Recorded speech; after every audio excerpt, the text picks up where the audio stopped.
Hello friends, আমি আজ এক ইন্টারেস্টিং টপিক নিয়ে আমি তোমাদের সামনে এসেছি, যেটা হচ্ছে যে ডোনাল্ড ট্রাম্প যে আমেরিকার প্রেসিডেন্ট, তিনি রিসেন্টলি তার নিজের সোশ্যাল মিডিয়া প্ল্যাটফর্ম ট্রুথ সোশ্যালে তিনি ঘোষণা করেছেন যে তার বিশ্বস্ত সঙ্গী বা বন্ধু বা লয়ালিস্ট তিনি সের্জিও গোরকে ভারতের নতুন রাষ্ট্রদূত হিসাবে নিযুক্ত করছেন, অর্থাৎ নিউ অ্যাম্বাসেডার, আমেরিকান অ্যাম্বাসেডার তিনি ইন্ডিয়াতে নিযুক্ত করছেন।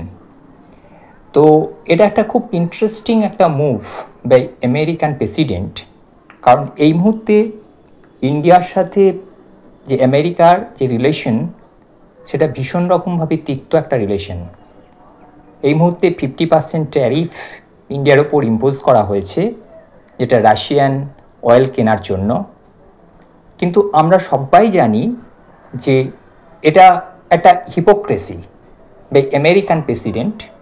কারণ হচ্ছে যে আমরা কিন্তু সব থেকে বেশি রাশিয়ান অয়েল কিনি না ইন্ডিয়া, আমরা হচ্ছি চায়না হচ্ছে যে যারা হচ্ছে সব থেকে বেশি রাশিয়ান অয়েল কেনে। কিন্তু ইন্টারেস্টিংলি আমেরিকা কি করেছে, তারা কিন্তু চায়নাকে ছেড়ে ভারতকে টার্গেট করেছে এবং ভারতের ওপরে 50% একটা ট্যারিফ ইম্পোজ করেছে, যেখানে চায়নার ক্ষেত্রে সেটা প্রযোজ্য নয়। এবং শুধুমাত্র তাই না, আমেরিকা নিজেও ইউরেনিয়াম কিন্তু অনেক ইম্পোর্ট করে রাশিয়া থেকে, এবং ইউরোপিয়ান ইউনিয়ন তারাও কিন্তু যে রিফাইন্ড অয়েল তারা কিন্তু ইনডিরেক্টলি পারচেস করে। সেক্ষেত্রে কিন্তু কোনো রকম কোনো ইম্পোজিশন বা ট্যারিফের ব্যাপার সেখানে নেই। এই যে হিপোক্রেসি, সেটা কিন্তু আজ বিশ্বের সামনে উন্মোচিত হয়ে গেছে। কিন্তু আমাদের আলোচ্য বিষয় তা না, আমাদের আলোচ্য বিষয় হচ্ছে যে এই মিস্টার সের্জিও গোর। তো হঠাৎ মিস্টার সের্জিও গোরকে কেন ভারতের মতো এরকম একটা ইম্পর্ট্যান্ট রাষ্ট্রের রাষ্ট্রদূত করলেন আমেরিকান রাষ্ট্রপতি, তাও ঠিক এরকম একটা মুহূর্ত যেখানে তাদের সঙ্গে সম্পর্ক একদম তলানিতে। এই সের্জিও গোর, তার বয়স মাত্র 38 বছর এবং তার একটা সোভিয়েত ইউনিয়ন ব্যাকগ্রাউন্ড রয়েছে।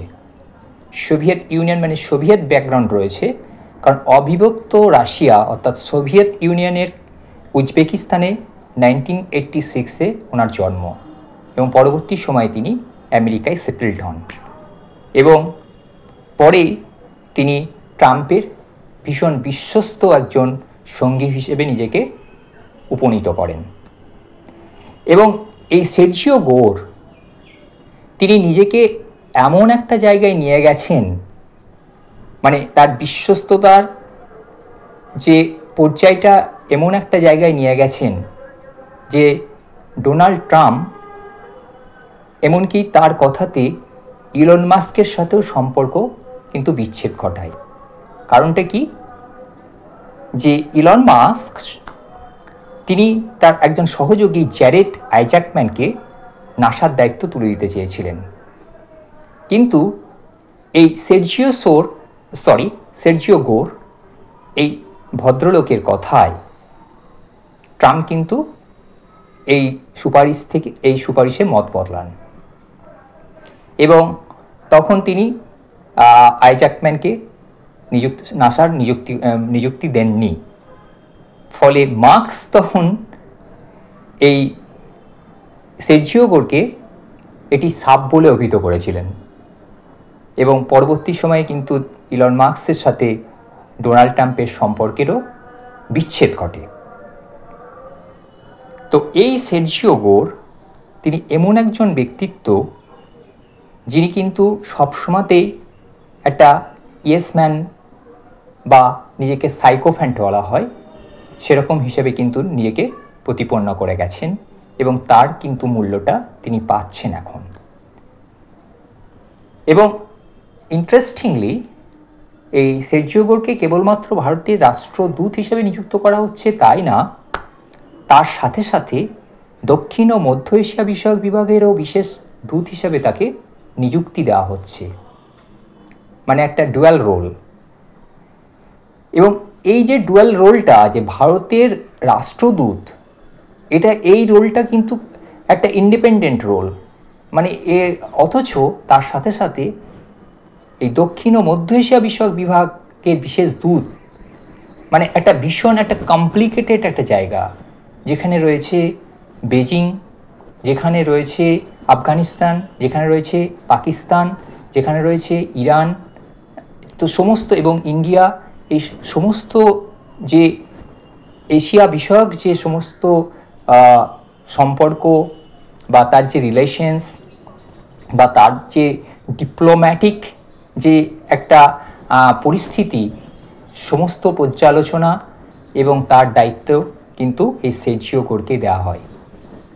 অথচ এই ব্যক্তির কিন্তু কোনো রকম ডিপ্লোম্যাটিক কোনো কেরিয়ার বা ব্যাকগ্রাউন্ড নেই, না আছে তার কোনো ফরেন পলিসি বা ফরেন রিলেশনসের ওপরে কোনো এক্সপিরিয়েন্স, বা না আছে কোনো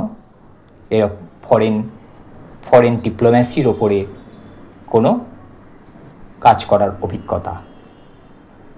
তো এরকম একজন ব্যক্তিকে হঠাৎ করে ভারতের মতো এরকম একটা গুরুত্বপূর্ণ দেশের রাষ্ট্রদূত নিযুক্ত করার পিছনে ডোনাল্ড ট্রাম্পের আসল উদ্দেশ্য কী? এটাই কিন্তু এখন একটা ফাইন্ড আউট করার একটা ভীষণ বড় চ্যালেঞ্জ। এবং ভারতীয় কূটনীতিবিদরা তারাও কিন্তু এই নিযুক্তিতে তারাও কিন্তু ভীষণ কনফিউজড, কারণ in diplomacy symbolism matters and so do appointments বলে একটা কথা রয়েছে। তো হঠাৎ করে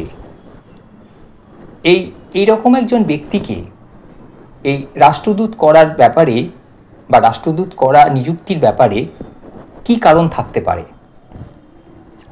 তো আমার মনে হয় যে প্রথমত যে তিনি তার একজন বিশ্বস্ত সঙ্গীকে নিযুক্ত করতে চাইছেন ভারতের মতো এরকম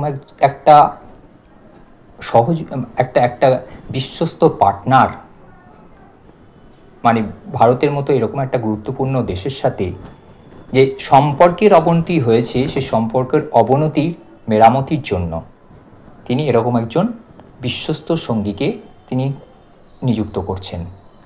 এটা হয়তো প্রাথমিক ধারণা হতে পারে, বা অনেকে এটা ভাবতেও পারেন যে তিনি চাইছেন যে এরকম একজন ব্যক্তিকে আমি যদি ভারতের রাষ্ট্রদূত হিসেবে নিযুক্ত করি, তাহলে আমি মানে একজন ইয়েস বস বা ইয়েস ম্যানকে আমি সেখানে অ্যাপয়েন্ট করে রাখলে যখন যেভাবে হোক সময়ের সাথে সাথে আমি যে কোনো রকম ডিসিশন নিতে পারবো, যে কোনো সিদ্ধান্ত আমি চাপিয়ে দিতে পারবো, বা সেই সম্পর্ক, সেখানকার সমস্ত অবস্থা বা পরিস্থিতি আমাকে সবসময় অবহিত করবে, ফলে হয়তো আমি সম্পর্কটা আবার মেরামত করতে পারবো, রিকনস্ট্রাক্ট করতে পারবো। এরকম একটা অ্যাঙ্গেল থেকে অনেকে যারা একটু পজিটিভ ওয়েতে চিন্তাভাবনা করছেন তারা হয়তো ভাবতে পারেন। সেটা একটা হতে পারে। আরেকটা কারণ হতে পারে যে ভারতকে উপেক্ষা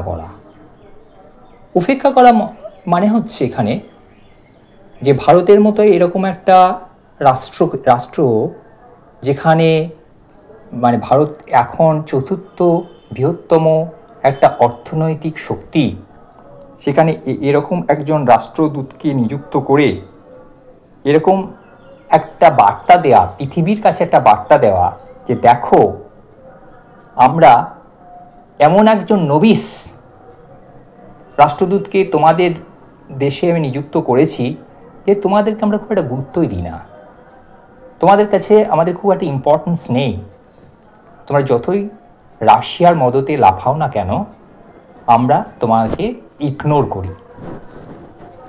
এরকম একটা অ্যাটিটিউড যেটা কিন্তু আমরা ডোনাল্ড ট্রাম্পের যে ক্যারেক্টারিস্টিক সেখান থেকে আমরা কল্পনা করতেও পারি বা আশা করতেও পারি। তা এটাও একটা দিক হতে পারে। আবার নাম্বার 3, যে একজন বিশ্বস্ত সঙ্গী থাকলে এর সুবিধা হচ্ছে যে কোনো পরিস্থিতিতে যে কোনো সিদ্ধান্ত চাপিয়ে দেওয়া।